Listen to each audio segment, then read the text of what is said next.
Good afternoon. Welcome to New College of Florida and to Imagining the World in the Italian Renaissance. I'm David Rohrbacher. I've been a professor of classics at New College for the last 25 years, and about 2 weeks ago I was appointed to the position of provost. Every aspect of being provost has been completely delightful, but the very top and best of those is the opportunity to put on a tie and introduce my friend Carrie Beneš. Carrie Beneš has loved maps since she was a little girl stuck in a car with only a Rand McNally driving atlas to entertain her on long car trips. She is a cultural historian of late medieval Italy whose research focuses on urban identity, landscape, and the classical tradition. She has been professor of medieval and Renaissance history at New College of Florida for 20 years, where she teaches courses on ancient, medieval, and early modern history, especially urban history, medieval manuscripts and book history, the Black Death and the history of disease, medieval travel, and spatial history and GIS. She is the author of Urban Legends, Civic Identity, and the Classical Past in Late Medieval Italy, the editor of A Companion to Medieval Genoa, and translator of Jacopo da Varagine's Chronicle of the City of Genoa. She is presently co-PI of the Sfera Project, a collaborative effort to study, translate, and produce a digital multimedia edition of Gregorio Dotti's 1425 treatise La Sfera, The World. Along with her responsibilities as director, she is leading the geospatial analysis on that project. As part of her work on the project, she spent her sabbatical last year based in Rome, visiting manuscripts in libraries all over Italy and Europe. Please welcome Carrie Beneš.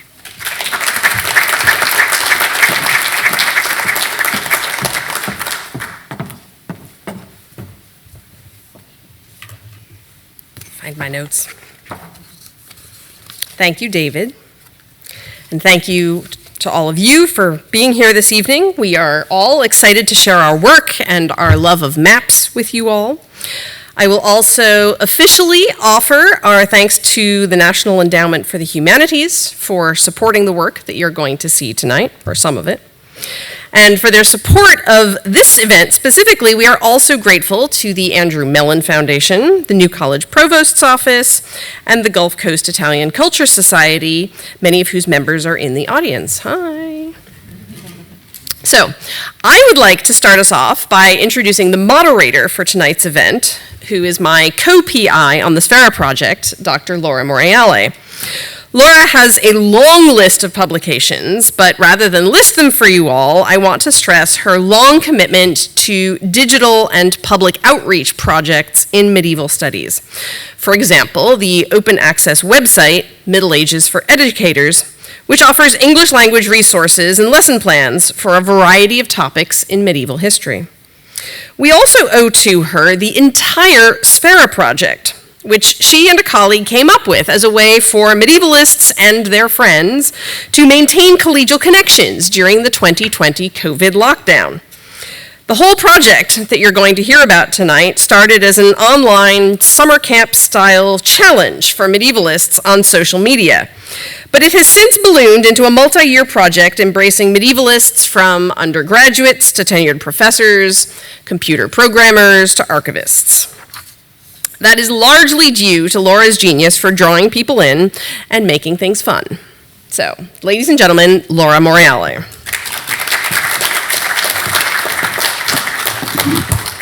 Thank you so much, Carrie, and thank you, David, for introducing us. I'm really happy to be here. It's a real honor for me to be here tonight. As the moderator, my main role is to introduce our panelists and to facilitate the discussion that we're going to have this evening. However, I'm going to begin with a few slides and remarks to set the stage for our conversation.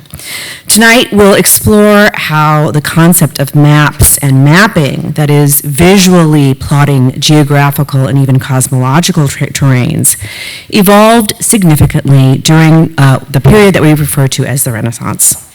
Now, this period, generally speaking, spans roughly from the late 14th century to the late 17th century and sometimes even into the 18th century. Our focus will primarily be on Western European maps, and we'll be examining the profound shifts in cartographic practice and thought during this time. We're also going to take a closer look at the project that Carrie just talked about, Alla Sfera, a fascinating 15th century work of the Florentine merchant Gorodati, we've heard about. And it's both a poem and a set of maps that accompany it, and it really provides a unique lens through which we'll be examining Renaissance mapping traditions. So just to give you a kind of an overview of tonight's program, I'll begin, as I said, with a few slides to establish some historical context. Then I will go ahead and introduce all our panelists, who will each speak for about 10 minutes on the work that they themselves do. And then the panelists will delve into one specific map from the La Sfera tradition. Afterwards, if you're up for it, we will have a Jeopardy-style trivia contest. And if you pay attention to the first part of the program, then you're going to do really well on the second part, on the trivia. And then finally, we're going to open the floor up to any questions or comments that you all might have.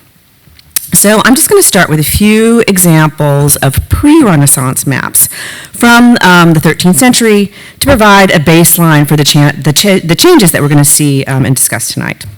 Now, on the left of this slide, you're going to see something that's a basic T and O map. This is a medieval representation of the world that divided into three sections. As you can see, Asia is on the top, and Europe and Africa are below on either side of the stem of that T. So this is a basic T and O map. This model, or this kind of map, dominated visual geography from as early as the 7th century, following the work of Isidore of Seville. And here we see a 13th century version of that schema. In the center, and at the right, we have maps by the English mapmaker and monk, Matthew Paris, from the mid-13th century.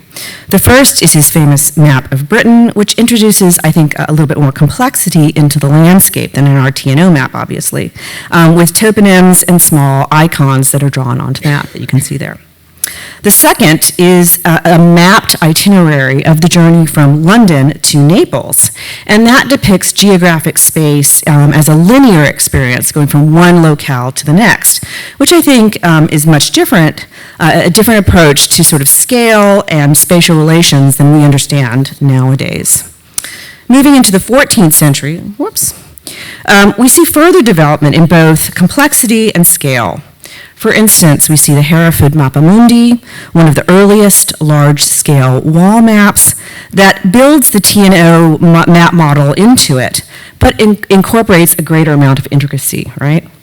By contrast, this 1339 map of the Italian cartographer Angelino Duzer incorporates some of the busyness of that Hereford map, but it's more attuned to actual distances and spatial relations than earlier maps, and this may be due to the growing importance of a genre of map used by seagoing travelers. That's the Portolan map or chart. Now, the Catalan Atlas from about 1375 is also a world map, like the Hereford Mappamundi, but you can see that it's integrated greater awareness of relative space that we see in those Italian maps I just mentioned.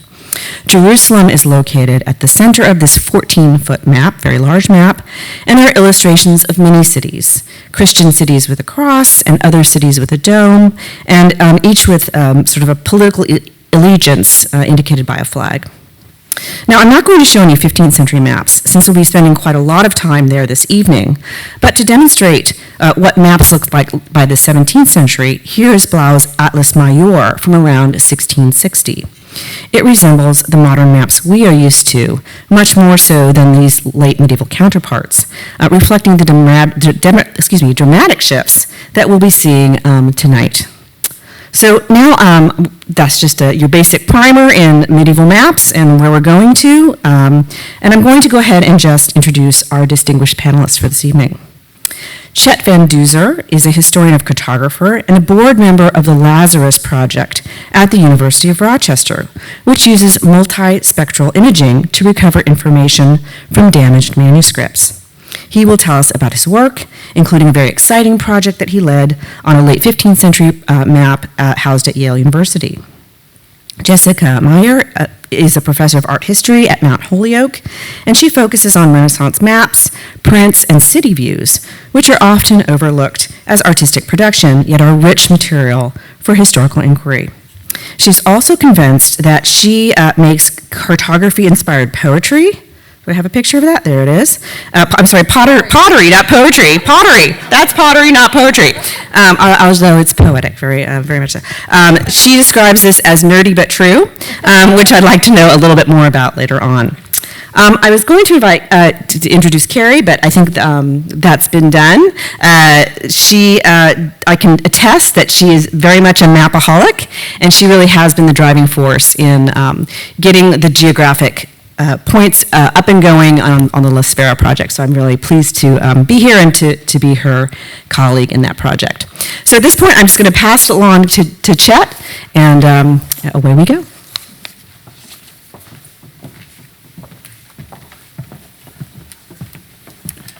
Thank you very much, Laura. It's a real pleasure to be here and to say a few words about some of the projects I've done. I'll begin with the map that got me interested in the history of cartography. So I was in the Vatican as a tourist in the summer of 1997, and they happened to have an exhibition, a small exhibition of maps. And I saw this map, and it really caught my attention. I was interested in the history of geography, I was interested in maps, and I knew that at this time, people believed that there had to be a southern continent, not as the result of any exploration, but as a theoretical construct. There had to be a southern landmass to basically counterbalance the northern landmasses. And this map, just to orient ourselves a little bit, here's Africa, has this extraordinary southern continent. And if there are other contemporary maps that show a southern continent, and on those maps it's basically a large island at the South Pole. And this is something very different. It's a ring of land around the South Pole with open water at the pole. And even though it's twice labeled terra incognita, it's full of place names, including 6 little images of cities. And I saw this, and I wanted to know where all this came from. I wanted to know how this idea could arise, that this hypothetical southern continent had this ring shape, and where all these place names came from. And fortunately, because the map was on exhibition, the Vatican was selling a poster of it. So rather than having an early introduction to the Vatican bureaucracy of trying to order images of things in their collections, I was simply able to buy a poster and take it home with me to study. So this was the map that got me interested in the history of cartography, and one of the things I like about 15th and 16th century maps is the cartographers often felt free to speculate. And there are often good reasons for these speculations that they are willing to put down in ink or in pigment, but we have the job of finding out what those reasons are. Another project I did involves what's the so-called Yale Martellus map, a map made by an Italian cartographer, a German cartographer, Enricus Martellus, working in Italy, in Florence. Here is the map. It came to light in the late 1950s in Bern. Its authenticity and importance were recognized, and then it was sold and anonymously donated to the Beinecke Library, and there it sat for several decades without much work being done on it because almost all of the writing on it had faded to illegibility. And one of the interesting features of this map is that it's quite similar in several ways to Martin Waldseemüller's famous 1507 world map, which is famous for being the most expensive map ever purchased at $10 million, and also the first to apply the name America to the New World. And scholars noticed that the outline of Asia is very, very similar on the two maps. And most of what we're seeing here in Eastern Asia comes from Marco Polo. Marco Polo doesn't give latitudes and longitudes. He says this city is 15 days journey from that city. So if you imagine trying to make a map based on Marco Polo, it is supremely unlikely that two people would map that same information so similarly. So it seems very likely that Martellus's map served as a model for Waldseemüller's map in some way. But because the writing on the Martellus map was so faded, it was really impossible to explore just how close the relationship between the two was. So with some colleagues, I managed to get a grant from the National Endowment for the Humanities to image the map using multispectral imaging. And we spent 10 days in the Beinecke imaging the map. We actually imaged the whole thing twice. It was time-consuming to obtain the permission to do the project. So we wanted to be absolutely sure that we got good data. And I think it's fair to say that the project was pretty successful. If we zoom in on Africa, this is the natural light image, and this is a multispectral image. So it makes the map accessible and studyable in all its aspects. The place names, the descriptive texts, the mountain ranges, the images of cities, the river system, and so forth. So this was an extremely gratifying project. And I'll also talk about a more recent project about cartouches. And these are the decorative frames that appear on many historic maps beginning in the 16th century. Particularly, there are some earlier ones in the 15th century. But if we look at this map, this manuscript map by Claude Bernoux of North America, the cartouche has an extraordinary visual prominence here. So it's the cartographer is declaring that this is something important. And if we zoom in on it, we can see this is a very complex image. This was actually one of the cartouches that got me interested in this subject. We can see that there's sort of a heavenly register above, a terrestrial register below, and an aquatic register at the bottom. And if we zoom in here, we can see that there's this drama unfolding. Men are being thrown out of heaven. What does this have to do with the geography of North America? And there was no book about cartouches, and I came to realize that not enough of them had been interpreted. And it's really art history as much as the history of cartography. And just to look at one other example, this is Matthias Suter's new geographical map of the Kingdom of Japan from about 1740. And if we zoom in on the cartouche, we can see this is a fabulous, complex, rich image. And if we zoom in a little bit more, we can see that we have the shogun sitting on a throne holding a map of Japan, and then we have a European cartographer to the left making a map. This is a very rich image that cries out for explanation. And rather than give you the explanation, I'll just refer you to a book I've published about cartouches. It's in open access. It's very easy to find. And yes, those are a few of the projects I've been working on lately.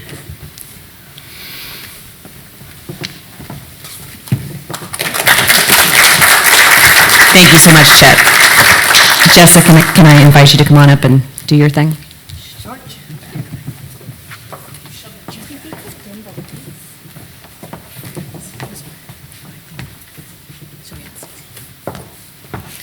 Is it possible to dim the lights slightly? All right. Thank you. Sorry, I'm an art historian, so I'm always trying to get the room as dark as possible. So,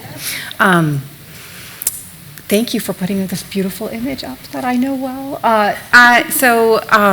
Thank you. I'm delighted to be here. Thank you to Carrie and to Laura and to the Provost's office of the of the new college. And this is my first time on this campus, and I'm thrilled to be here, and I'm also glad I made it because I had a bit of a travel drama, as some people know.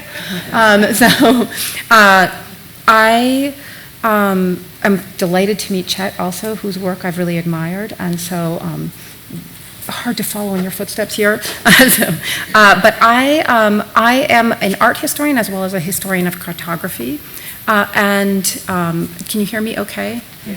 Great. A little bit closer? Okay.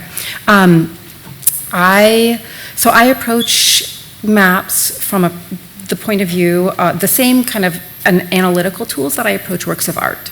And I focus in a lot of my writing on maps of Rome, which is why this is a map of Rome that you are looking at on screen. It is a late 16th century picture of Rome. Feedback. Here are some other maps of Rome. So I first got into maps when I graduated college. My first job out of college was at a gallery that sold maps. I had no idea about maps. I didn't know that they were interesting objects. I didn't know anything about antique maps. And I stumbled into, the only job interview I got after distributing, because it was the old days, 40, 50 resumes. I got one interview, and I worked there for 8 years. And it was one of the foremost dealers of antique maps in the US. It was Graham Rader in New York. If any of you are map collectors, it might be a name you know. He's a little notorious. I won't get into that, but I will say that what was magical about that time for me was that I got to, 8 years during which, after 2 of them, I was also in grad school for art history at Columbia. And during that time, working in the gallery, I could go into the vault, and I could take the 1482 Ulm Ptolemy off the shelf and just look through it. And I could flip through these things that are absolute treasures. And so I don't think I quite realized how lucky I was, but I increasingly did realize it. And so that object-based firsthand interaction is what really got me into maps. What I didn't understand for a few years was in grad school, I discovered that you could also study them, and that it was very valid to write about them, and that even an art historian, I didn't just need to write about Leonardo da Vinci, although I did a little bit of that, but I could also write about maps. So combine that love of cartography with a love of art history, and then put the love of Rome in there, because I wanted to, like Carrie, I wanted to get to Rome. And so combine all that, and you work on maps of Rome. And guess what? It's the gift that keeps on giving, because the city that's probably been represented in maps and in city views more than any other city. So these are just a few examples of works I've written about, and you can see I put things on screen that you wouldn't necessarily consider maps. Aerial views at the upper left and lower left. The one on the right, I think we can generally agree, we would consider, according to our modern ideas, a map. I'll unpack it a tiny bit for you, because it's pretty faint. This is why I needed the lights dimmed.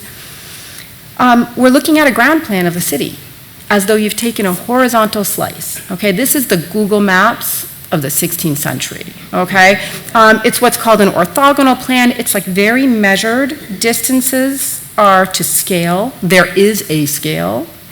It is also considered one of the first street plans of Rome for that reason.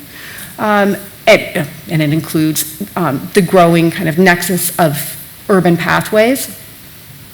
If you look carefully, you can see the city walls snaking their way around the city, and the Tiber River kind of from left, working its way towards lower right. So it is, by most standards, including modern, really a true cartographic measured map.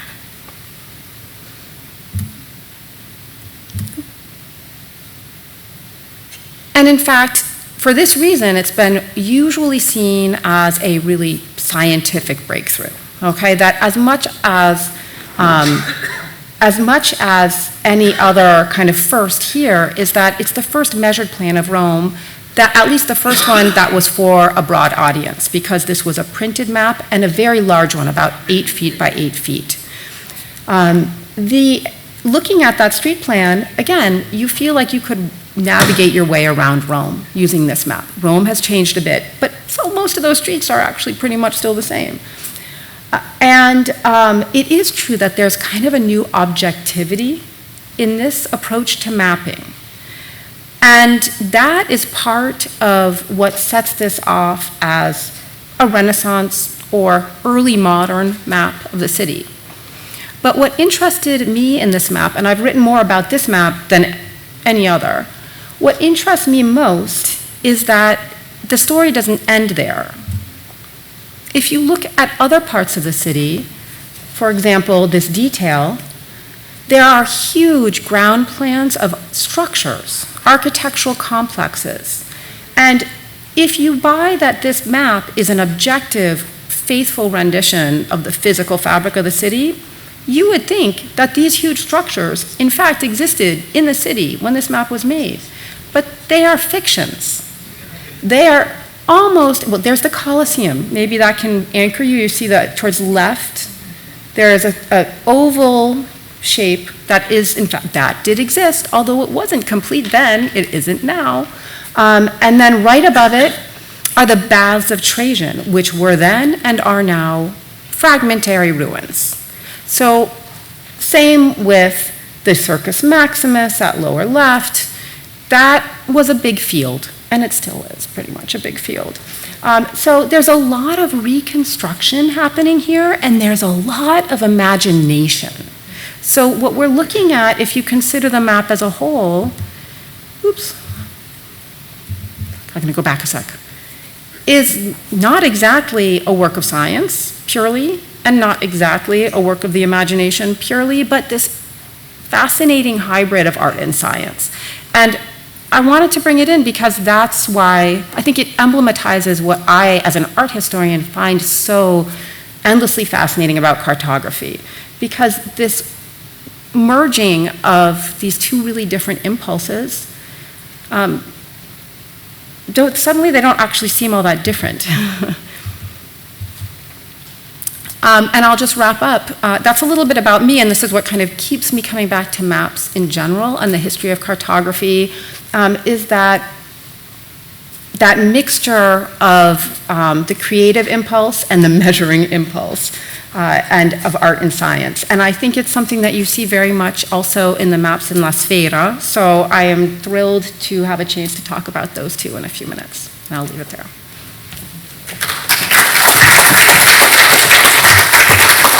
Thank you, Jessica. Carrie, are you ready? Ready?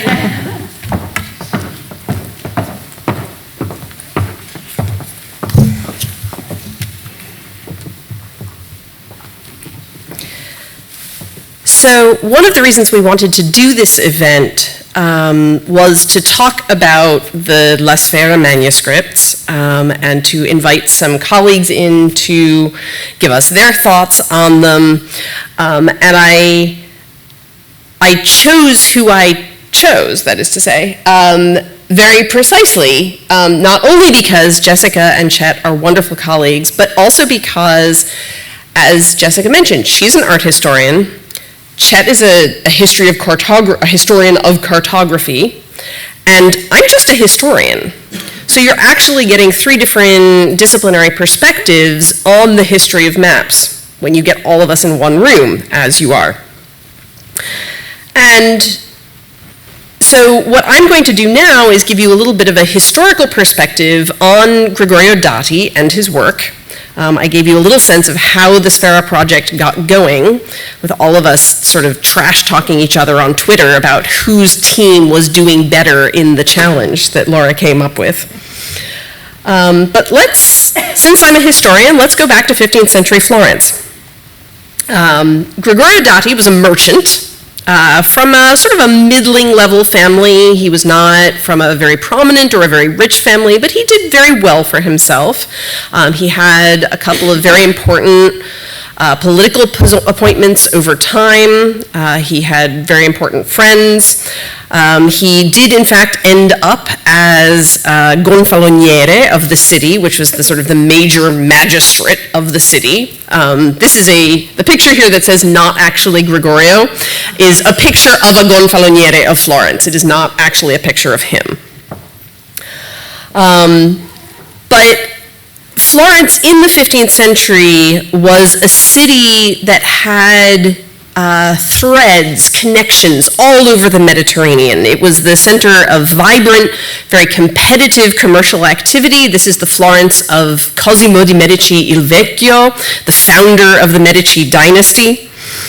And you can imagine, I mean, Cosimo was sort of the best known, maybe the wealthiest of all of these Florentines, but everyone in the city sort of had a lot of the same impulses, were involved in a lot of the same culture.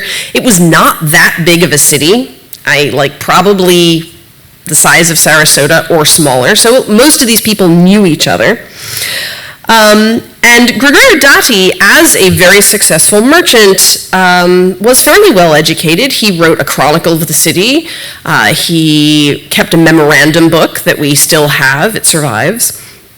And he wrote this thing called La Sfera, and its basic purpose was as a school text for young Florentine merchants in training. A lot of the manuscripts, as I will show you in future, probably were not actually aimed at schoolboys, because the pictures are way too fancy. But that is the context. So you can see here the major late medieval Silk Road routes. So with silks, spices, luxury goods, pottery, china, glass, all kinds of things coming out of the east toward the Mediterranean, up over the Sahara from Africa, gold and ivory, all sorts of things. So the Mediterranean was very, very well connected, and the Italians were really dominant in the trade within the Mediterranean. There are relatively few Italians like Marco Polo who actually went all the way to China in these days, although if you're interested, there is a manual from the 14th century on how to do it, if you're going to do it. Most of them went over to the eastern Mediterranean, either to the Levant or into the Black Sea to find goods that had been brought there by other merchants. And I say this, and I show you this map specifically to emphasize that even here, about 100 years before Columbus, the world was really very connected. No, they did not, most of these people did not know about North America or South America, but you can see that the trade routes go all over the place. So there's lots of exchange between West and East. A lot of it is focused in the Mediterranean. Now, what happens very interestingly about halfway through the 15th century is this moment, 1453. Anybody know what happens in 1453? Obviously, David does. Anybody else? David, what happened in 1453? The fall of Constantinople to the Ottoman Turks. Right, okay, so that's not actually all that important in and of itself, but it crystallizes a moment when the Ottoman Turks were really consolidating their power in the Middle East. Right between those two middle, in Turkey, you can see there, between those two middle red arrows. And they were actually really interested in making a lot of money off of the Eastern-Western trade. And so they started slapping a lot of tariffs on there and making it hard for people to trade through the Middle East. And that really is what kicks off the effort to say, well, can we get to the East without going through these people? And that's how you get, or a lot of the reason why you get, exploration down the coast of Africa, and exploration around the other side of the earth. Can we get to the East without going through the Middle East? So that's sort of the context of where we are. Dati wrote La Sfera as a poem, as Laura said, in 4 books of 36 stanzas. That's about 50 pages at 3 stanzas per page, so it's really not that long. Book 1 starts with cosmology. It starts with the universe. Here is the big picture. You can see there an illustration of all the planets that they knew about. And it works its way down from there. So book 2 is natural phenomena, weather, humors, that is to say how weather and planets affect the human body, other things like tides and eclipses. Book 3, we get a little bit more specific about, okay, if you're gonna be a merchant, here are the things you need to know. You need to know about winds, you need to know about navigation, tools like the compass and the astrolabe, basic geography. And then finally, book 4 is an itinerary of Mediterranean and Black Sea ports. I've shown you some pictures here. about 2/3 of the extant manuscripts, there are actually a really large number of manuscripts of this thing, about 160, which is enormous for medieval manuscripts. About 2/3 of them are illustrated with a standard series of diagrams and maps of the planets, the cardinal winds, things you see here. So the narrated tour of Mediterranean ports in Book 4 goes from West Africa and the Canaries, you can follow the little blue line here, to the important Silk Road port of Tana, which is now Rostov-on-Don in Russia, beyond, at the other end of the Black Sea, at the eastern end of the Sea of Azov. And the text is accompanied by a standard series of 12 maps. So map 1, these are approximate coverages here. Map 1 is a regional map of the Middle East, which occurs in the general discussion of geography toward the end of Book 3 of La Sfera. And here is one of my favorite examples, which is it's a little bit wacky, but I really love it. As with almost all of these manuscripts, or almost all of these maps, north is to the left and east is up. This is a medieval convention that doesn't change until about a century after Dati's time. Maps 2 through 12 then provide an orderly set of much more localized coastal maps to accompany the itinerary in Book 4. So you can see it starts with West Africa and the Canaries on the lower left there, that's map 2, and then we just proceed along the coast of the southern Mediterranean.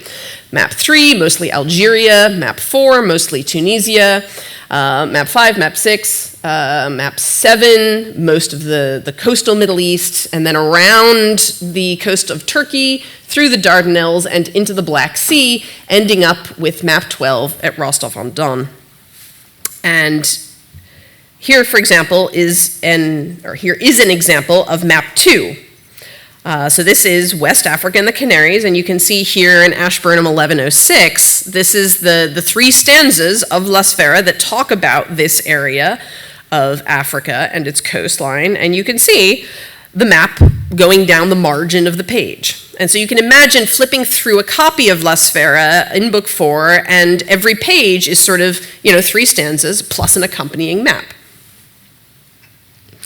But the interesting thing to me as we started work on La Sfera a few years ago was how diverse the manuscripts are in appearance and production values, and by extension, cost. Manuscripts were very expensive objects in this time period.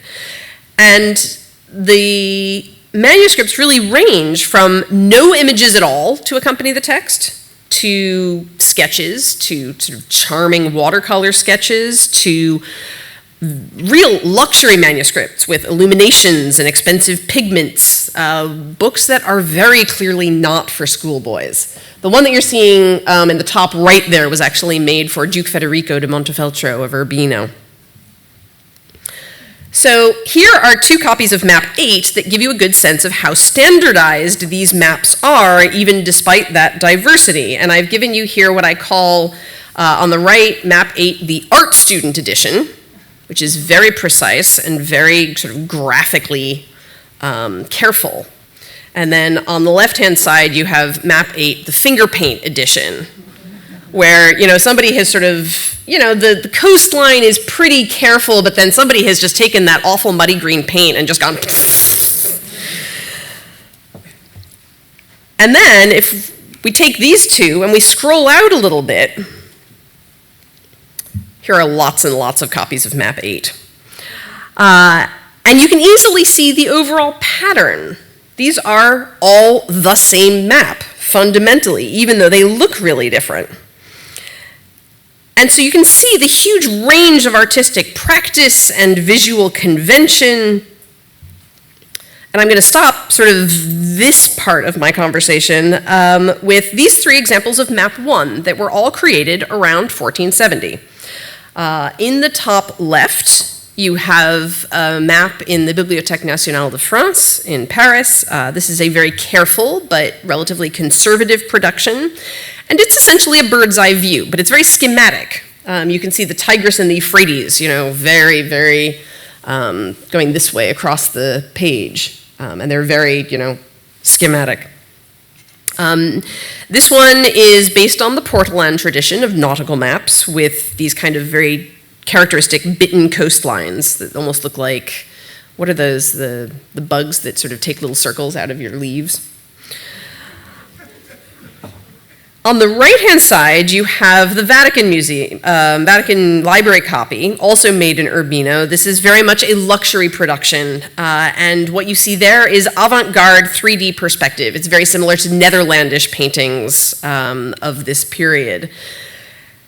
And then the one below is sort of this slightly sketchy sort of mix of the two. It's sort of an inconsistent mix of bird's eye view landscape and side view mountains and buildings. But the thing that's interesting about it is all of these are the same map, and you can see Noah's Ark right in the middle of all of them on top of Mount Ararat. So you can imagine, again, north is to the left on all of these. So these are all a map of the Middle East with the Mediterranean at the bottom and Noah's Ark right in the middle there, even despite the changes in perspective. And we'll talk, all of us will talk more about the vagaries of this particular map in a moment.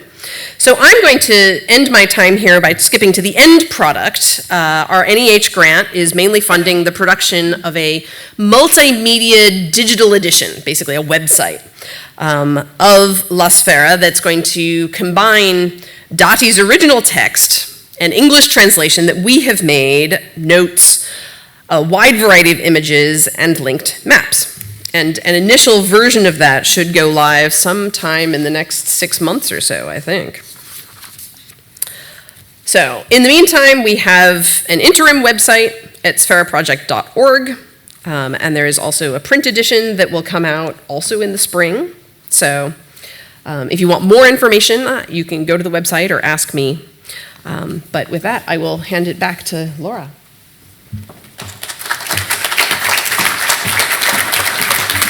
Thank you so much, Carrie.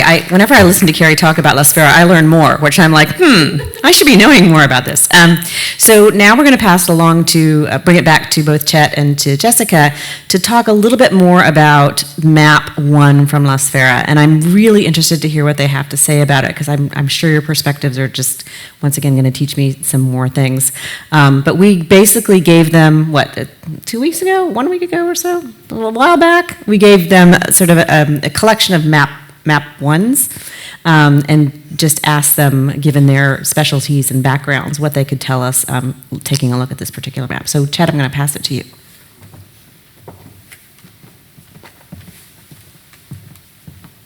Thank you, Laura. Let's see here. Here we go. Yes, so looking at this wonderful collection of different examples of Dotti's first large map, I was struck by something, which is some borrowings from nautical charts. And these are elements that were borrowed from nautical charts that are not described, geographical features that are not described in Dotti's text. And first I'll show you those two elements in nautical charts. The first is the bifurcated Nile, and the second is the path of the Israelites across the Red Sea. So here is a nautical chart. It takes a moment to orient oneself. It's always helpful to look for the Red Sea, which is helpfully painted red, but I'll also point out the British Isles, the Iberian Peninsula, the boot of Italy, and here is the coastline of North Africa. And then we'll zoom in here. And we can see that the Nile is bifurcated, so it flows, it's flowing northward, it flows in from the southwest and the southeast. And it's worth mentioning that this depiction of the Nile is very different from that in Ptolemy's geography, for example. And if we zoom in here, we can see the other feature I mentioned, which is a graphic indication of the path of the Israelites across the Red Sea during the Exodus. And just to show these same elements on one other nautical chart, this one's from a bit earlier, 1375 in the BNF. Again, just to orient ourselves, this one's a little bit more difficult to find oneself on, but here's the Iberian Peninsula, the boot of Italy, the coastline of North Africa, and we'll zoom in here.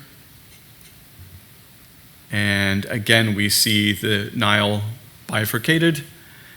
And zooming in here, again, we have the path of the Israelites across the Red Sea. And I could show you many other nautical charts that have these features. And in fact, some of these, there are also some mappamundi that have similar features.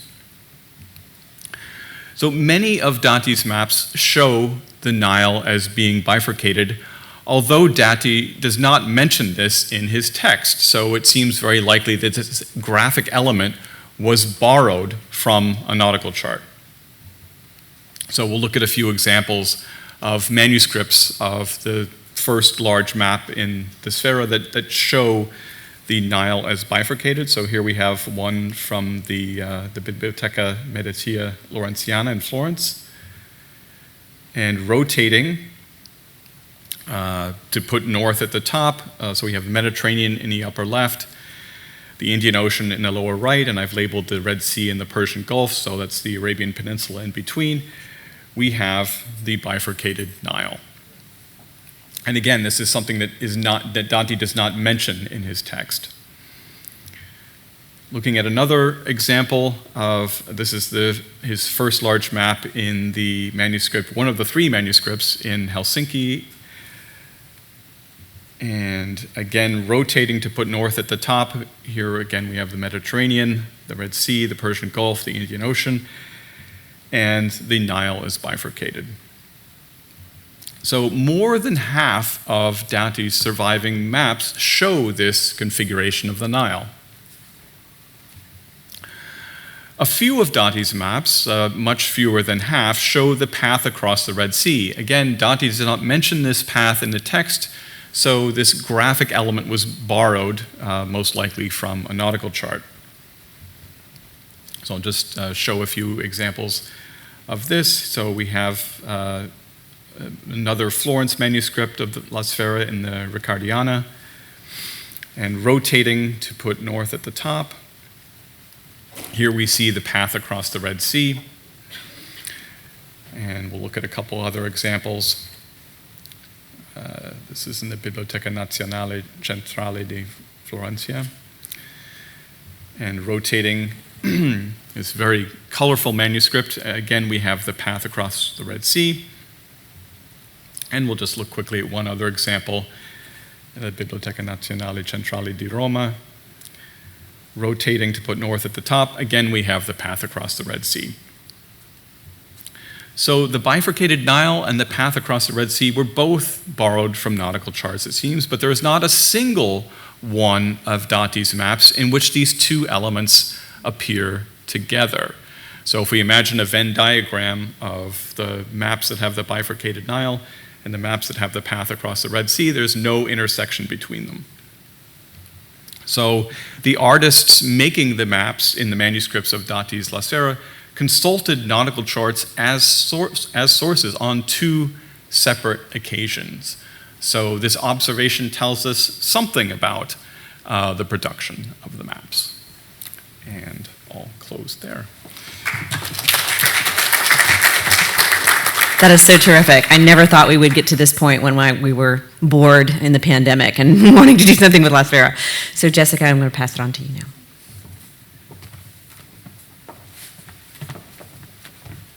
Thank you.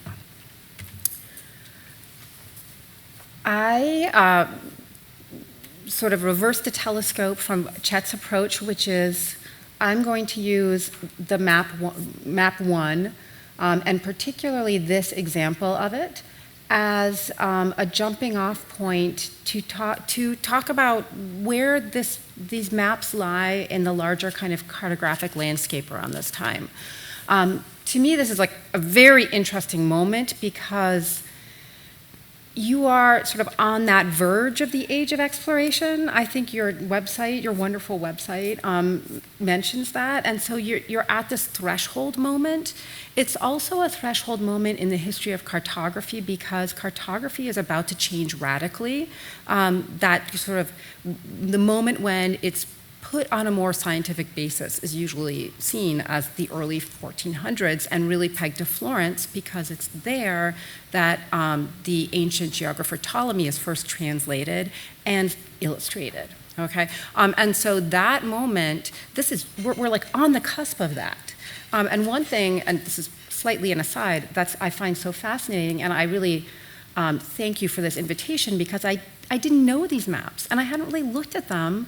And so let me tell you, it was quite a rabbit hole because there's so much there. So I love your project. So now I'll get back into what I was going to say, but I think that the manuscripts originate pre-Ptolemy or before Ptolemy is really known on a wide level and translated. It's like he's just been translated, right? But they continue to be produced through the century until, you showed one for Federico da Montefeltro, which is the late 1400s, by which time Federico also had at least one Ptolemy, right? If not more. Yeah. So I didn't consult the inventory in the library before coming. But for example, these knowledge systems and these moments in cartography can coexist in one person's epic library. In this case, I wonder how they changed, but that's a question that I will leave hanging because I think it's one of the really interesting questions. And how do they change after 1453? Because at that point, that itinerary is no longer possible in the same way it was. So I think there are so many, from a historical and art historical standpoint, I think there are fascinating questions that your project opens up for scholars to dive into. And so that is the best kind of scholarship, in my opinion. And it's why digital projects are so fantastic. Getting back to what I was going to talk about, I think that this map on the left is a really useful counterpoint. Okay, representing my discipline, art historians love to compare things. Okay, the classic art history classroom is two things and you compare them. So I'm going to be a classic art historian for a moment. Laura brought in this map that's a map and an atlas, the Catalan Atlas from 1375, which I think, for reasons that I'll make clear, is a really useful counterpoint to the Sfera maps, in part because it has so many meaningful similarities, and yet it comes from a totally different world, too. So I'll explain what I mean. The Catalan Atlas originates in Mallorca around 1375. We do know the name of the cartographer. We don't always know the name of the cartographer, who was also an illuminator and an artist. Cartography, when you make maps at this time, you're compiling. So that's also, you're bringing together different sources and creating something whole from them. But you can trace those sources.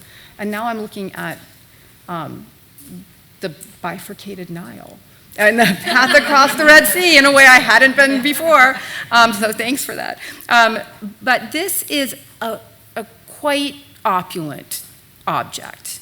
Not only its sheer size, but it is up there with the best illuminated manuscripts of the Middle Ages. And it was made for royal patronage and possibly as a diplomatic gift to give to another world power at the time. So what we're looking at is like the height of patronage. It has gold leaf adorning it, wonderful pictorial like vignettes. It's highly detailed, and in that way, it really is from a different sphere from most of the Sfera manuscripts, although they're pretty nice, but they're not like this, right? And yet a lot of the sources, they draw from a lot of the same sources at this time, okay? And so, for example, Laura showed a Mappa Mundi, and here's an example of a Mappa Mundi. I think you showed this one, didn't you? Maybe. Well, maybe you showed the Hereford. Okay, so this is from a Psalter, a Book of Psalms, an illuminated manuscript, and it is one of those medieval, very Christian world maps. This one actually has Christ at the top, who's sort of like embodying the world. Jerusalem is at the center. The Garden of Eden is at the top. The geography isn't very physically relatable. It's slightly physically relatable to what the world as we know it, but it's that schematic 3 continents kind of TO system where it's more of like a diagram, an abstract diagram. That does enter into the Catalan Atlas, that kind of model, in the sense like Jerusalem is at the center. So that, and I'm showing it to you upside down, but it was actually oriented, it wasn't oriented with east at the top, this one. So it's an exception to that, but it still has Jerusalem at the center. It also goes, it departs from travel narratives. So there were some pretty popular travel narratives around, Marco Polo being the most famous, and there's Marco Polo right there on the map, and I flipped it over so you can see him right side up. But there he is, traveling the Silk Roads with his entourage. There are some camels I didn't include in the detail. But so it also draws some of its information, not just its pictures, from travel accounts. And from that nautical chart tradition, which is so different and so accurate. It's based on lots of empirically gathered data about bearings and about how you get from one port to another. The nautical chart tradition maps ports, right? So you don't get much inland, but you get very accurate renderings of coastlines, and you really see that on the Catalan Atlas, particularly in the area of the Mediterranean. I'm showing you Italy. In terms of who the patron was, who was the audience? The audience is a world power, an individual, and he wants his power reflected back at him, and this map does a beautiful job of that. All of the holdings of Aragon are pictured here and highlighted in gold leaf, often with flags connoting the political, kind of geopolitical domination that was this world power. So it's very tailored toward a given perspective and a given power, and in that way, it's so different from the Sfera manuscripts. Oh, and it pictures lots of other rulers. So he can imagine himself, whether it's the King of France or the King of Aragon, can imagine himself in the company of all these mythological and legendary rulers from all corners of the globe. The Sfera is very different in its audience of mainly merchants and Florentines. It's a very different public, right? Who's going to be consuming, who consumes or buys, who seeks out this manuscript, and for whose eyes it's intended. But it has so many similar sources. We see evidence of the Mappa Mundi tradition, as has already been pointed out. Lots of wonderful details that are really taken from nautical charts, which are also known as portolans, for reasons I will not get into. And doing what Chet did and flipping it so that we have north at the top. Here is where you see a departure, okay, a difference, which is that this map in particular has been seen as evidence that whoever the map makers were, and we don't know their names in this case, who worked to illustrate these series of manuscripts, seem to have had some access to the new old cartography of Ptolemy, okay? And I'm showing you an example. In particular, this map is thought to have some debts to Ptolemy's maps of Asia. I'm showing you the Ptolemaic world map and just circling the area that I think it roughly corresponds to. More work needs to be done to find these correspondences, but in a general, this is generally where they see that hint of Ptolemy coming in, and this will become a revolution in cartography.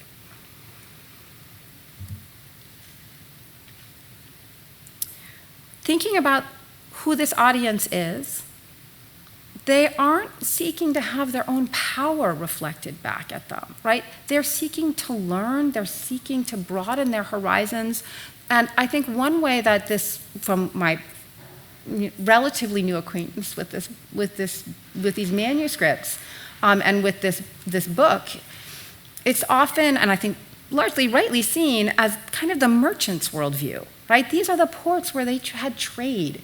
Of course they would want to be interested in distances and wind directions and how to navigate with a compass. Even if they weren't doing that navigating, they had business interests.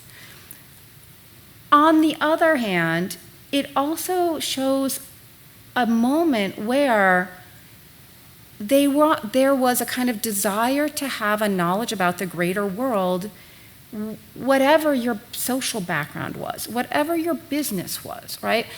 Because a lot of the knowledge in here wasn't actually useful for merchants.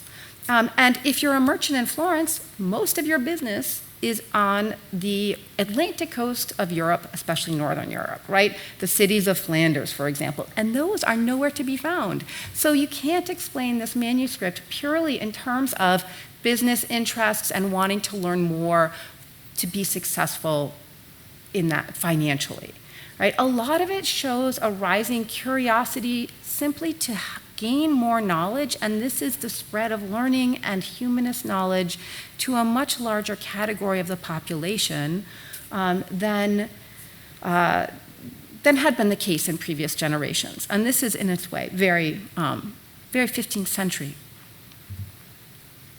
So two maps that come from really different realms, and I think together show us so much about who maps could speak to, what sources they drew from, and different ideas about how to be worldly in the time in the early 1400s.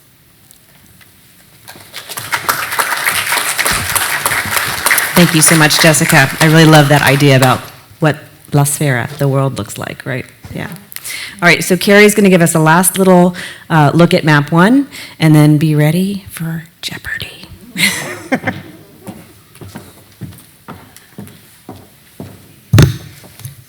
Okay, so I'm going to wrap up our exploration here with some thoughts about reality in the Sfera maps.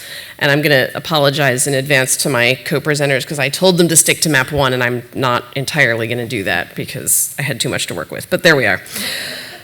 Okay, so maps, almost by definition, and we've been talking about this, are supposed to be representations of a certain reality of the physical world. But even in modern times, that reality is sometimes visual and sometimes symbolic, right? If you have Interstate 75 on a map, it isn't like a photographic depiction of what driving up I-75 would be like. It has to be kind of symbolic in order to fit all of that information on a map.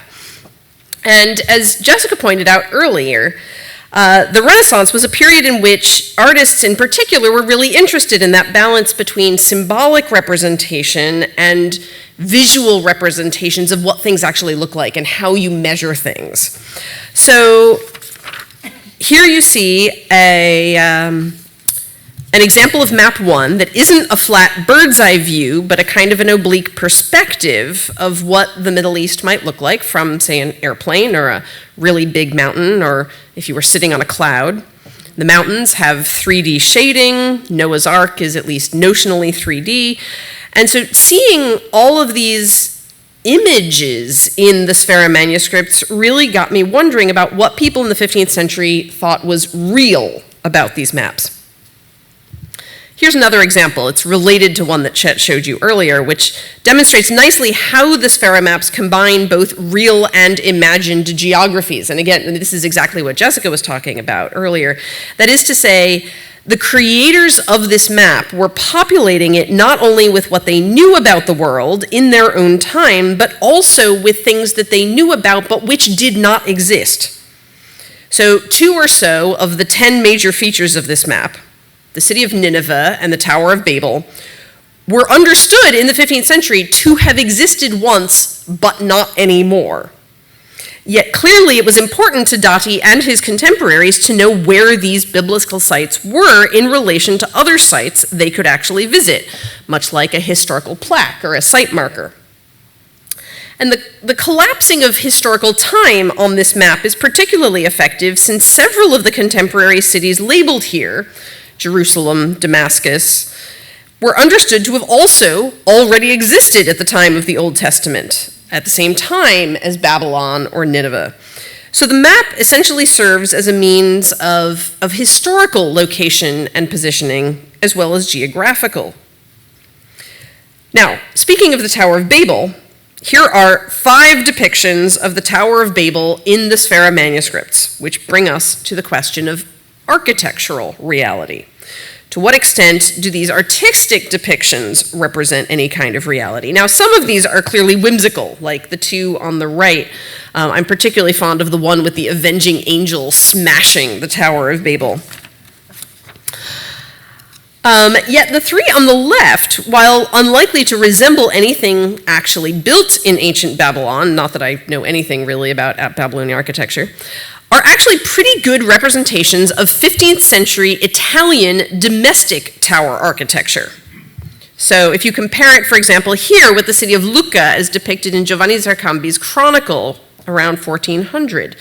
These towers were all over medieval Italian towns. They were built by wealthy families to protect themselves and their goods. So these towers of Babel are not real in the sense that this is what the Tower of Babel actually looked like, or even necessarily what Gregorio Dati and his contemporaries thought it looked like, but they are real in the sense of depicting something that would have been convincing and familiar to people at the time. And we see lots of details in the Sfera maps that are there to create that sense of verisimilitude. Or a sense of reality, from ports and ships to camels. And you can actually kind of compare here the Tunis on the left-hand side, which has a kind of a real French Renaissance look to it and probably resembles nothing ever existed in Tunis, with the galleys and cogs near Tripoli on the right-hand side here. And actually, if you look at early engravings of Tripoli, it really does kind of have that shape to it. So I'm not saying this is necessarily certainly true, but it is certainly a possibility that whoever drew that part of the map knew what the port of Tripoli looked like, or had reports of what the port of Tripoli actually looked like. Here again, you have a kind of a 3D representation of the port of Tana, a depiction of the island of Rhodes, and a very whimsical and entertaining depiction of the monastery of St. Catherine on the top of Mount Sinai, which frankly looks a lot to me like Orvieto Cathedral, which is just north of Rome. So what you have here is a depiction of St. Catherine's in Sinai, but with a very familiar Italian architecture. And here are a couple of other examples of depictions of Cairo, which again, sort of fairly identifiably European 15th century architecture. Unsurprisingly, representations of Islamic regions were particularly subject to this problem. Here you have on the left a depiction of the tomb of Muhammad in Mecca. The tomb of Muhammad is not in Mecca, just so we all know. The identification of Cairo with a Moor's head, that's a heraldic device. On the other hand, so those are clearly somebody who doesn't know a whole lot about the Middle East trying to identify, what would this thing in the Middle East look like? On the other hand, this one of Tunis and Tripoli on the right-hand side, this is one of the first maps I looked at in the Sfera Corpus where I thought, oh my gosh, this has been drawn by somebody who knows what a minaret looks like.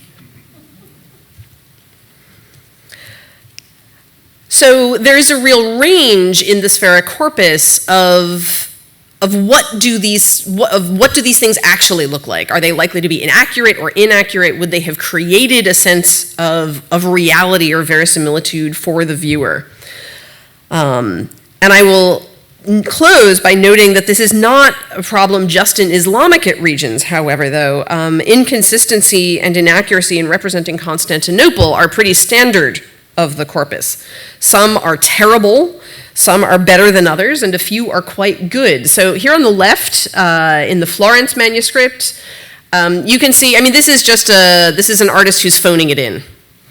His depiction of Gallipoli down the coast from Constantinople makes it look pretty big, and Constantinople is just kind of like, okay, well, here's a castle thing, just so you know where this is.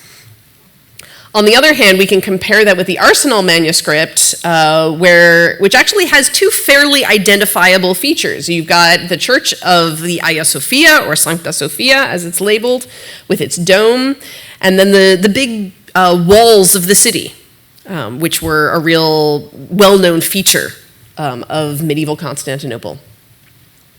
And then you have this one on the right, which actually is probably a fairly good representation and probably a copy of a map made by somebody who had actually been there. So just to give you a sort of a comparison, here is a comparison of that one with Cristoforo Buondelmonti's 1422 map of Constantinople. Now, Cristoforo Buondelmonti was a Florentine. Dati probably knew him. They moved in the same circles in Florence, and you can see Cristoforo Buondelmonti's map drawn from eyewitness, from having been there, probably from memory, really emphasizes the walls, and you can see that, again, that dome of Hagia Sophia, but also lots of columns. Apparently they have lots of columns in 15th century Constantinople, and sure enough, I mean, this is what the guy on the right gets in his depiction of Constantinople. So the conclusion that I draw here is that representing this question of truth and reality in maps is a rather complicated one, and it's one that obviously our people in the 15th century were dealing with, but that even today we deal with on maps. So, all right, Laura, let's do it.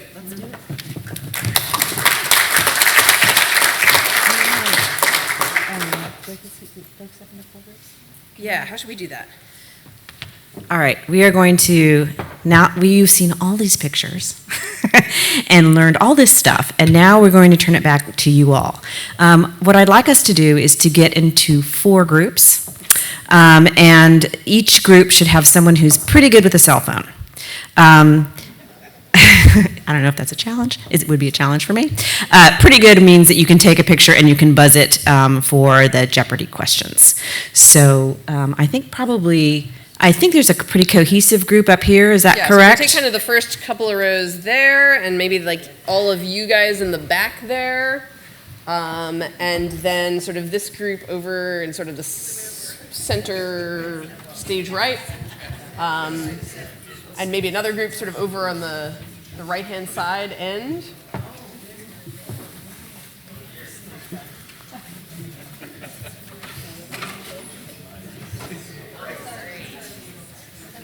And feel free to move around. Right, yeah, the folks who are over here, if you want to come in this other wing, I think that you all could become one group. Oh, there isn't a prize. There is no prize. Sorry. Honor for, lifetime bragging rights. As we said during the Las Farah Challenge. Okay, once you have gotten your groups together, can we get into 4 groups?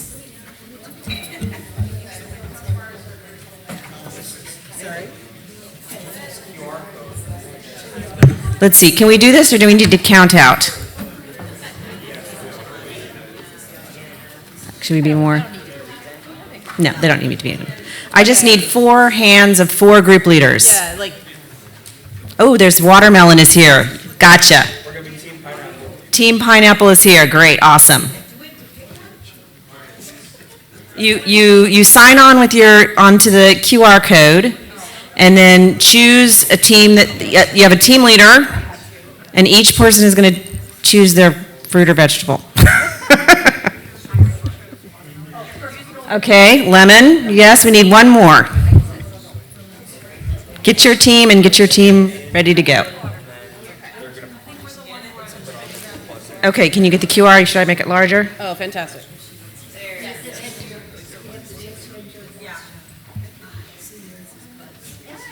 Okay. All right, so bear with me. I have done this before, but sometimes it just takes a little generosity from everyone to get it going. And frankly, we will start with Team Watermelon. Will be the first one to choose. Excellent. We're all here. So Team Orange, Team Pineapple, Team Lemon, and Team Watermelon. Are we ready? We're going to begin the game. All right. This is always an adventure. Okay. Oh, That's an interesting question. Who is Watermelon? Okay, Watermelon. Ooh, Watermelon. All right. Who is Lemon? Okay. So, all right. So you guys are all together there. So we're Lemon? You're Lemon. Yeah. All of you guys in the front. And then who is Pineapple? Pineapple's over there. Ooh, pineapples. Okay. And Showing up. You guys Orange. Yes. Awesome. Okay. We're good. Okay, here's how it's going to work. We are going to choose, Team Watermelon is going to choose the first category. And then once we put the question up, you will buzz in if you have the answer. And I will choose you, and then you will give the answer. All right? And it comes, form your answer in the form of a question. All right, so do I need to explain Jeopardy rules? All right, okay. All right, so Team Watermelon, please tell us which you would like to start with. I know it when I see it. For how many? Oh, big one, 500. For 500. All right. The Crest Atlas of 1376 includes a famous drawing of a camel caravan along this major medieval trade route through the Mongol Empire. Okay, Orange, you... That's the answer. That is correct. Oh, crap. Oh, I'm supposed to say yes. Yes, that is correct. Sorry. Okay, you get 500. Sorry. Make sure that we add 500 to you. I was supposed to click you first. Sorry. All right, go ahead, Team Orange. Didn't you guys just get the right answer? Yeah. Okay, now you choose. Could you name that building for 400? Okay. An authentic emblem of its home port city, this landmark is the tallest lighthouse in the Mediterranean and the second tallest in Europe. Pineapple? What is the Lighthouse of Alexandria? No. Oh, in Europe. Is today the tallest lighthouse in Europe? No one knows? Okay. What is the Genoese lantern or lanterna or lighthouse? All right, Team Orange, ask the question again, please. Hold on, let me let you continue. Sorry. Team Orange, back to you. Where in the world is Sabrina? Okay. This former imperial capital, which changed hands over the centuries from Greek to Roman to Turk. Team Pineapple? What is Constantinople? That is correct. It was Istanbul, but we'll take We'll take Constantinople. All right, excellent. Team Pineapple? Where is it in the world for 500? Going for the big money. This channel connects the Mediterranean Sea with the Atlantic Ocean and narrows to only 8 miles in width between Port. Okay. Orange? What are the Straits of Gibraltar? Yes. What is the Strait of Gibraltar or the Dardanelles? Excellent. Sorry, that was me giving 2 alternate sort of possibilities for the question. Sorry. Okay. But you got it. You got it. All right. Orange, go ahead. You have the floor. Orange. Monsters in the Maps for 300. One source for sailors' stories of mermaids may be this marine mammal. Orange.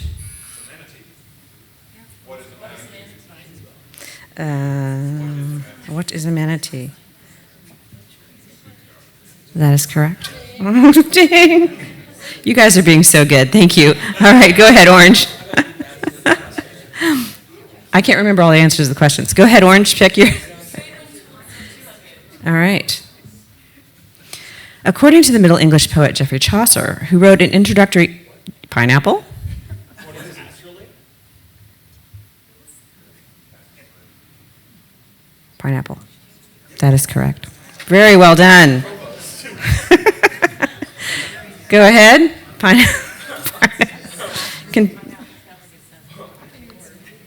Team Pineapple, what do you? Monsters in the Maps. I'm sorry, how many? 500. For 500, big money. This African savanna herbivore was known in the Renaissance and even into the 19th century as here, watermelon? Incorrect. Orange? What is a giraffe? That is correct. Hold on. Orange, I got to go back and click you. What is a giraffe? That is correct. All right, Team Orange. Team Orange? Team Orange? Choose your category. Where in the world for 400? Supposedly the earliest map to show this continent labels it Vinlandia Insula. Yes, Team Orange. What is North America is correct. All right. Go ahead, Team Orange.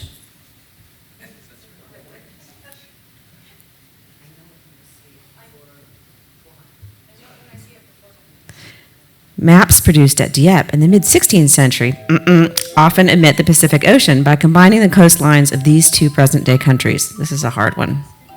I didn't know the answer to it. Look in the bottom left of the map.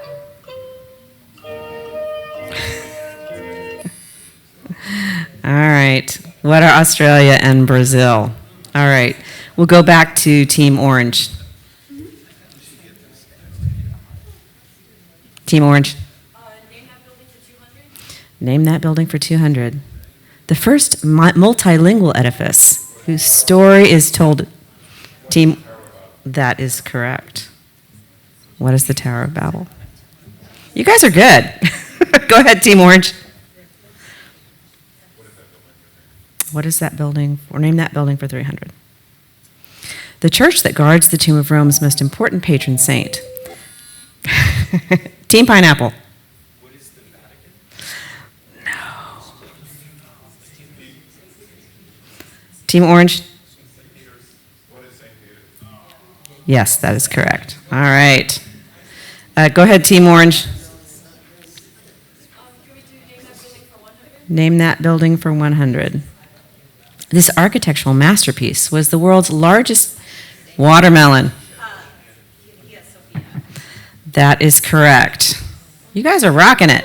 All right, go ahead, watermelon. We're on the board. All right, watermelon, it's all you. Oh gosh, okay. Monsters, 400. Monsters for 400. Renaissance depictions of this marine mammal, as here in Raphael's painting of the Triumph of Galatea, often make them look threatening with lots of teeth. Yes, watermelon. What are dolphins? That is correct, Alex. No. Excellent. Okay, watermelon, it's all you again. Oh gosh, monsters, please, 200. Monsters for 200. The earliest engraving of any city now in the United States of St. Augustine, Florida, in pineapple? What is a sunfish? Incorrect. Watermelon? What is a grouper? Incorrect.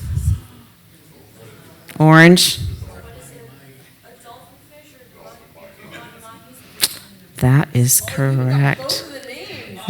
Team Orange is rocking it. Not that you all can't be part of this. Okay, Team Orange.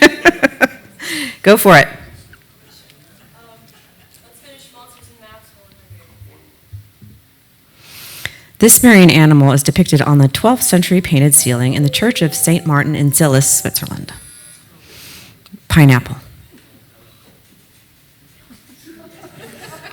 Pineapple. What is an elephant? It is an elephant. It's an elephant fish. It is related to the elephant, but elephant is not. Watermelon.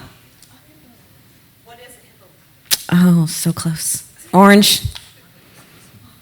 Elephant What is a walrus? And that was for only 100. Okay, onward. Who buzzed in first? Pineapple? Pineapple, what do you think? Go ahead and choose one. Where in the world 200? We're all in the world for 200. This Hollywood famous North African city appears on, yes, watermelon. What is Casablanca? What is Casablanca? Excellent. All right, water. Oh, I'm sorry, watermelon. As you can see, this is high stakes. All right, watermelon, go ahead, continue. Watermelon, go ahead. Well, actually, pineapple, considering that you answered, go ahead. Where in the world 100? We're in the world for 100. This city, which is home to 3 world religions, is depicted, yes, watermelon. What is Jerusalem?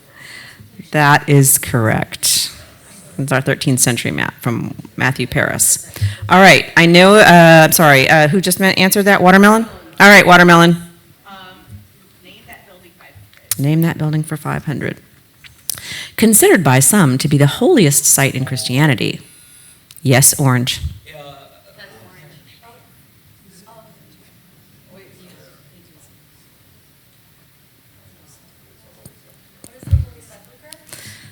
That is correct. Orange is rocking it. Okay, go ahead, orange.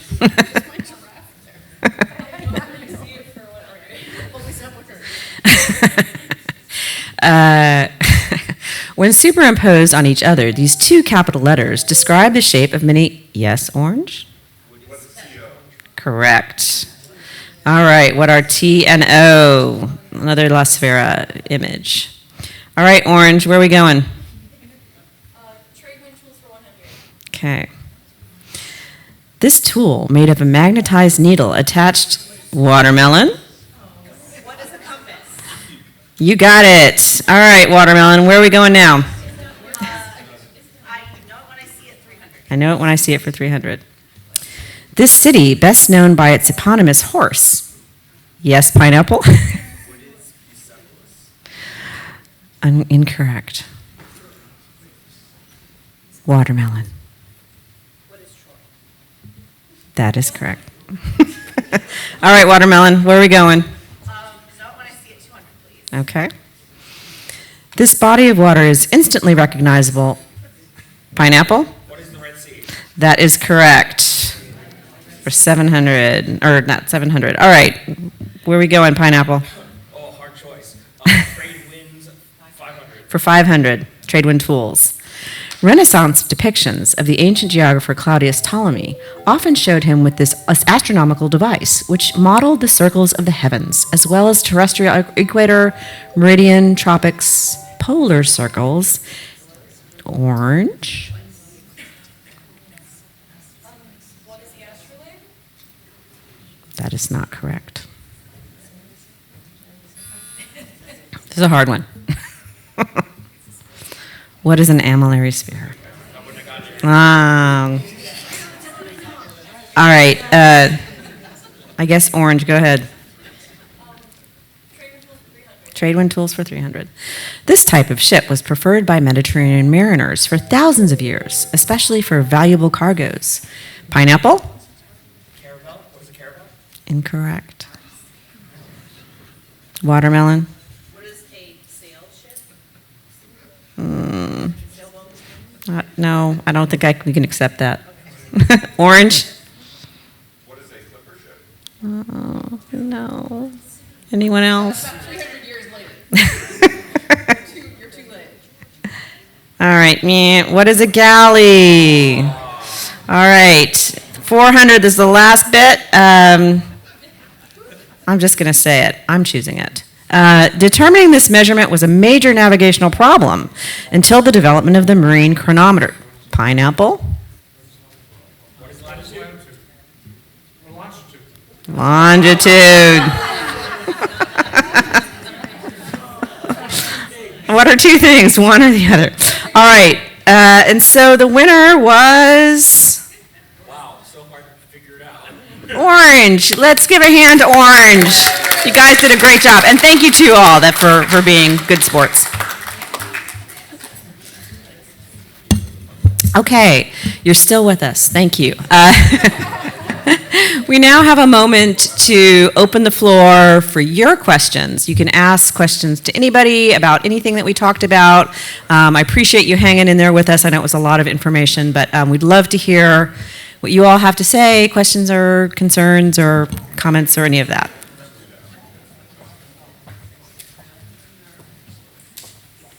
Just a general, what's your favorite thing that you've come across while doing the La Sfera project? Well, I'll start, which was Carrie's last slide, which was the Wyvern, is that how you say that? Or dragon, Wyvern, Wyvern. right, which is a Dragon. I'll go back. You talk. a kind of dragon, right? And it was fun because we were, as Carrie explained, we were doing this competition and just the dog days of the pandemic, and we found this little dragon thing, but also that it was in this tower that was labeled not Babel but Mabel, and so the little dragon thing became our mascot. Mabel the Wyvern, Mabel the Wyvern. I just call her a dragon. But it was great because it was really something that rallied us all around paying attention to this new source that we found. And it just brings out that whimsical nature of when people create things, oftentimes they want to put something fun in there. So it was really a fun thing. Yeah, and actually those, I'll use this one. No, it's okay. The Towers of Babel in these manuscripts are absolutely, they're really interesting, and one of the things that I've been trying to do is sort them according to how they're labeled. So some of them say Torre di Babel. You know, it's pretty standard. And some of them put in a sort of an Italian spin on it, and so they say Torre di Babello. And some of them say Torre di Mabel, right? So we have the Mabel manuscripts, which I always like to think probably, don't have anything to do with Mabel Ringling, but I always like to think so. And then some of them call it the Tower of Nimrod, or Il Torre di Nimbrotto, because Nimrod apparently built the Tower of Babel. And so you can actually kind of almost group the manuscripts according to how they label the Tower of Babel, which is really interesting. There's sort of all of these little features, like the ones Chet was talking about, that you can kind of organize the manuscripts into different categories. So. Well, I wanted to ask Chet, this is kind of predictable, about the cartouches, in particular the one with the men getting thrown out of heaven. It's already on. Yes, the man getting thrown out of heaven. It's a political and religious allegory having to do with the author of the map and his desires about who should prevail in establishing trade in North America. And I go into considerable detail in my book about that cartouche. And as I said, it was one of the two cartouches that really helped me appreciate the richness of the genre. And one challenge that I realized in writing a book about cartouches is that most people don't know what the word cartouche means. And that was part of the reason that I wanted to make the book open access, so that if you have even the slightest curiosity, you can find out all about cartouches with just one click. Does it have anything to do, I mean, when I looked at this, I instantly thought, that is clearly the iconography of the rebel angels being thrown out of heaven. It's not that. But might it have been Inspired by, yes. Yeah. When I look at these, I see from that, but I also see real art. Were the artists ever given credit for the beauty they created in these maps, whether reality or not? In the Sfera manuscripts, almost never. There is, I can think of one manuscript in all of the 160 that has any indication of an artist's name. And even then, it's only a couple of initials, and art historians have been arguing for probably decades, I think, about who this might be. He was certainly an artist that was working in the court of Federico de Montefeltro, the Duke of Urbino. But we don't know a whole lot about him beyond that. But maybe Jessica or Chet wants to talk about art history and... I work mainly on prints, so that's my frame of reference. And I also, I'm a little bit. I think you've looked at as many of these manuscripts, certainly as I probably have. I know that it gets confusing because sometimes you'll have the name of like I'm thinking about the Ptolemy manuscripts, like we might have the name of a translator, but we don't have the name, we don't know who the artist was who made the maps that would accompany the manuscript. So there's speculation about it, but this is also an era where artists aren't signing their works, right? So art at this time is considered a manual, it's considered a craft, and that's changing. This is part of the whole Renaissance shtick, right? Is that like that will change and people will start, visual artists and others who make drawings or maps will start to take credit for their work. But that takes quite some time to catch on. And in printed maps, you will sometimes have people taking credit. I think it really doesn't start to happen a lot until the late 16th century, really. You will have people taking credit, but you don't know whether they are the designer of the map, or the person who sort of compiled the toponyms, or, so often there were multiple there was a division of labor, and so you might get one name, but it might not be it's unlikely to be the artist. It's kind of you hit on one of the really challenging things, right, is who to give credit to, but that's also because it's really collaborative. Yeah, I think for a lot of the Sfera manuscripts, our basic calculation is that the creation of one of those manuscripts, and not including like the making of the parchment or anything like that, would probably have involved at least 4 people among scribes and artists and draftsmen or colorists, illuminators, so on and so forth. So at least 4 and quite possibly more. I'll add one other example, which is the manuscript atlases of Battista Agnese, another Italian cartographer. And I think there's more than 75 of the manuscripts that survive. And many of the elements are consistent across the manuscripts, but one element that differs dramatically and that points to this division of labor is the artistic style in which the wind heads are depicted. So these are these little personifications of the winds blowing from the different quarters. And the visual style, the artistic style in which those wind heads are depicted in the different manuscripts vary tremendously. And this, again, points to a division of labor and the hiring of different artists to decorate the different manuscripts. What the Sfera project, what's the outcome, and you're creating a resource for your colleagues and researchers. Can you talk a bit about that overall objective and how it manifests, how it's going to be used?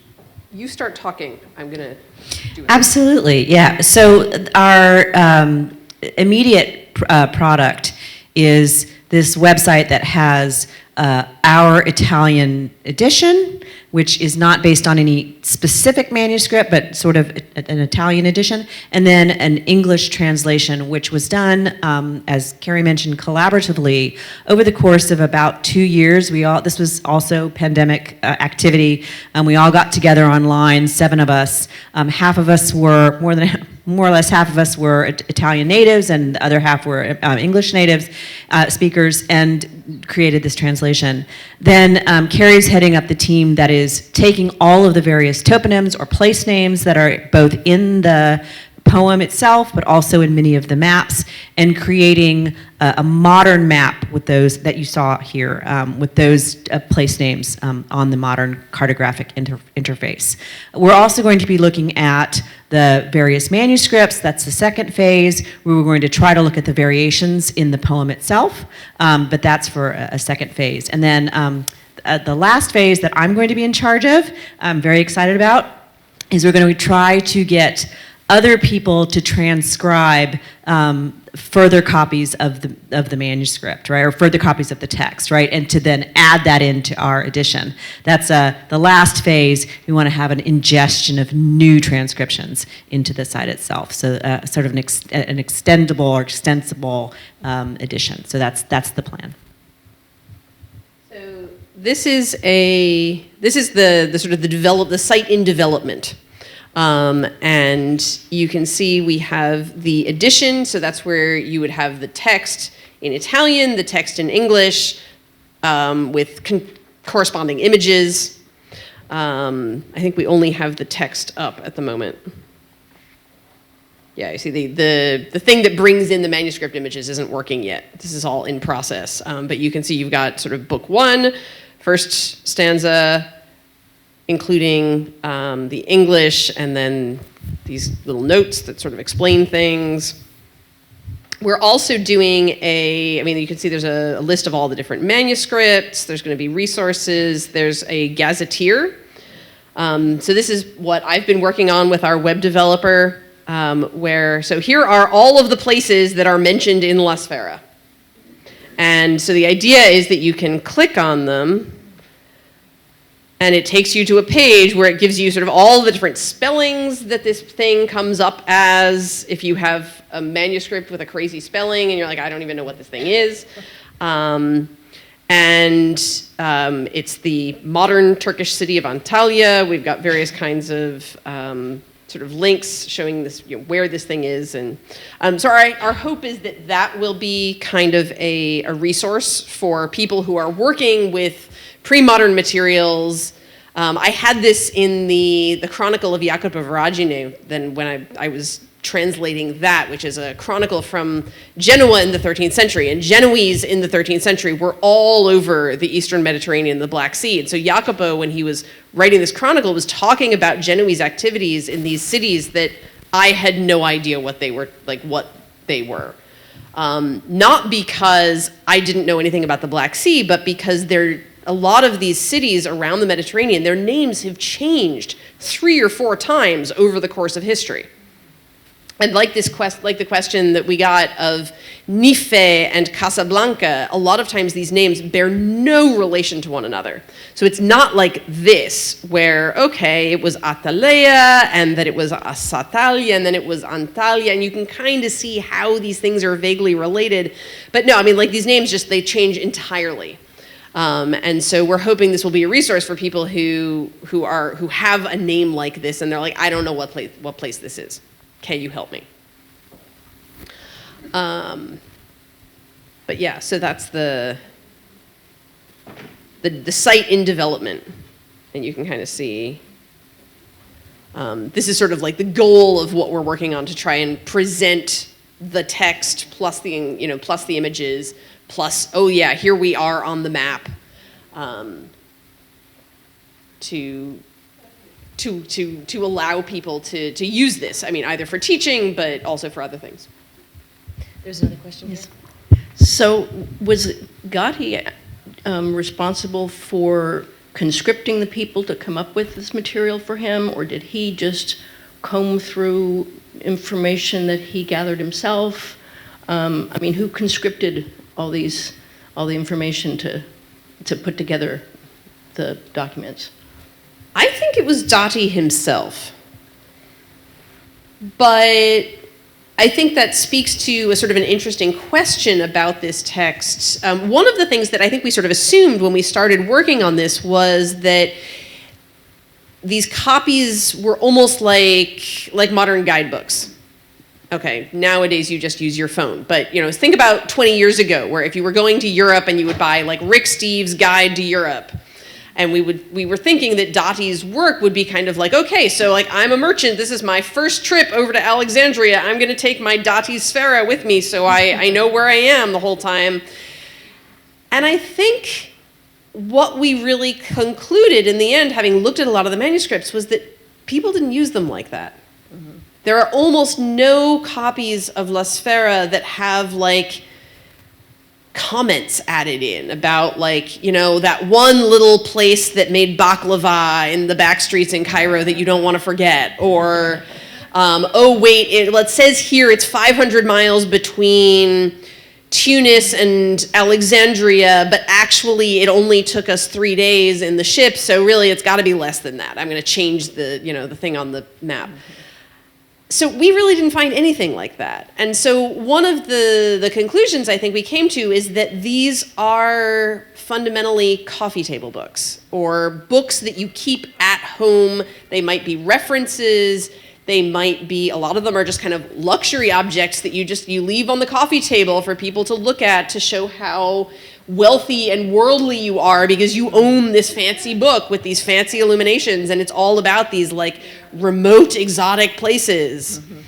So I think it tends to work more like that. And I think a lot of this was just Dottie kind of, you know, using information from his long experience as a merchant, but probably also writing about places he'd never been.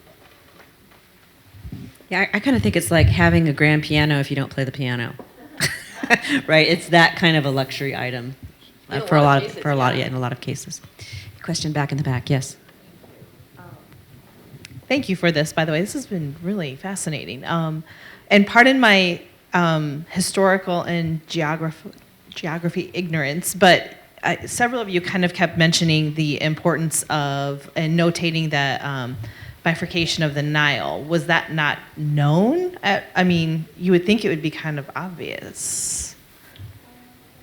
It's, if you look at one of the main earlier sources on the Nile, which would be Ptolemy's geography, it doesn't show the Nile as bifurcated. Okay. And there was this idea of a western branch of the Nile that shows up on Mappa Mundi. So that's what it's alluding to. Okay. But does that help at all? It does, because this was kind of like a second part of it. So obviously, some of what you're talking about with it being like a coffee table book, but obviously some of this was intended to get people from point A to point B. So if there was a mistake, were the map makers subject to punishment? Because I would think there'd be a pretty big financial error if something was wrong and we were trying to get somewhere and do some important things. Yeah. Okay.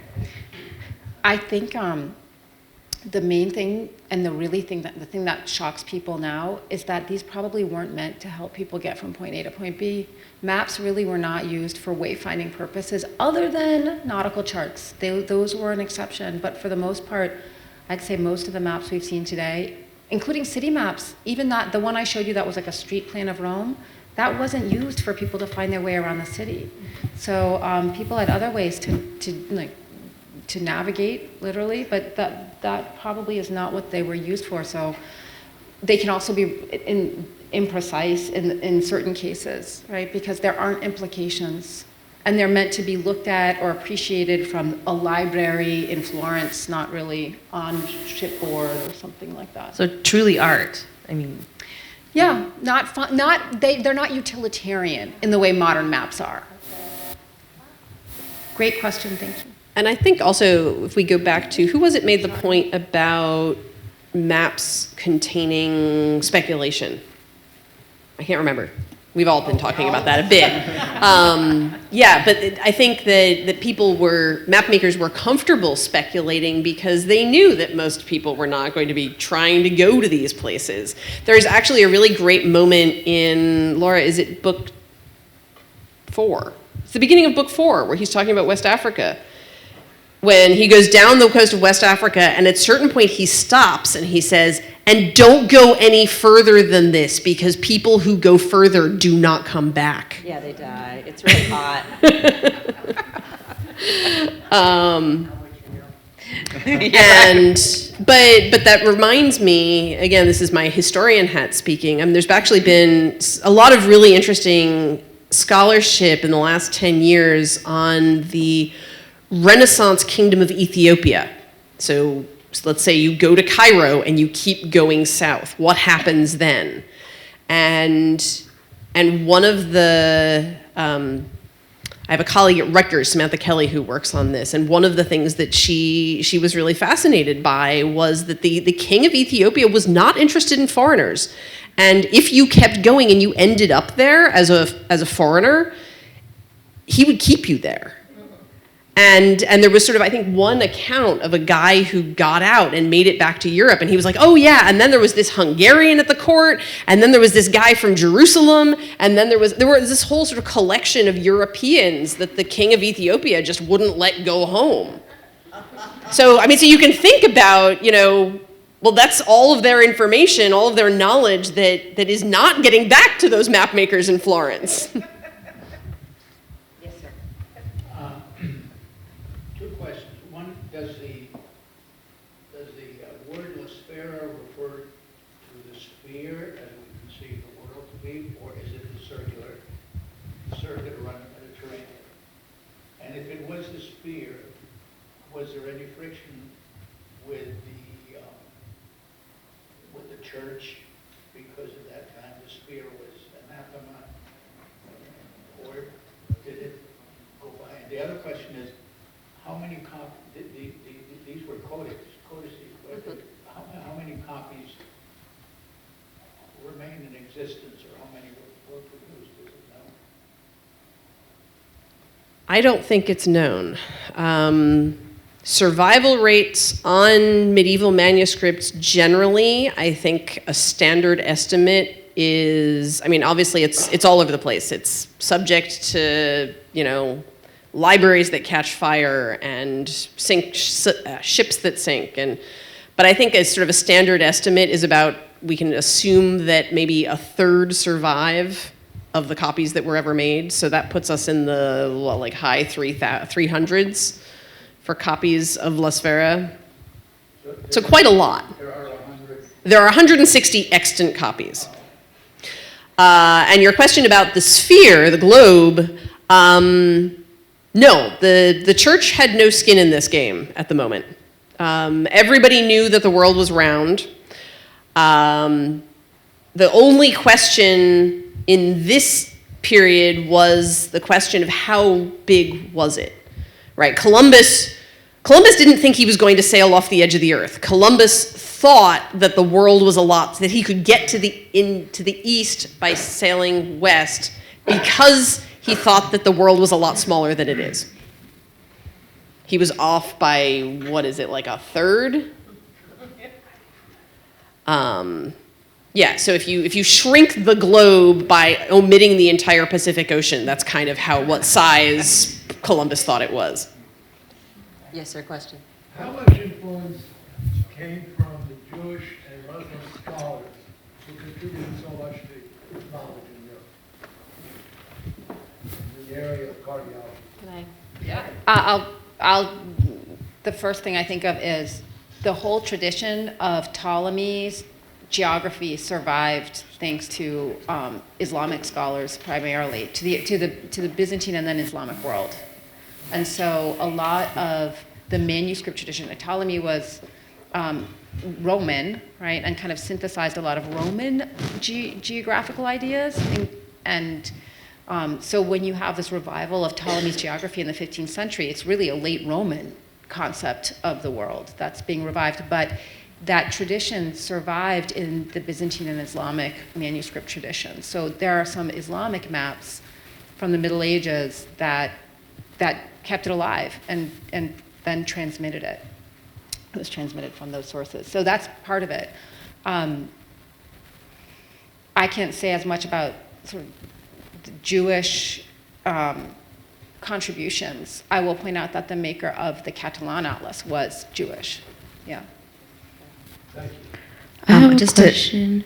Sorry, I will just finish up with a quick. There was a new resource on Middle Ages for educators, just came up on Jewish map makers, and it was by Asa Mittman, who's out in California. He's great. And he does a really wonderful comparison between contemporary Jewish maps and Christian maps.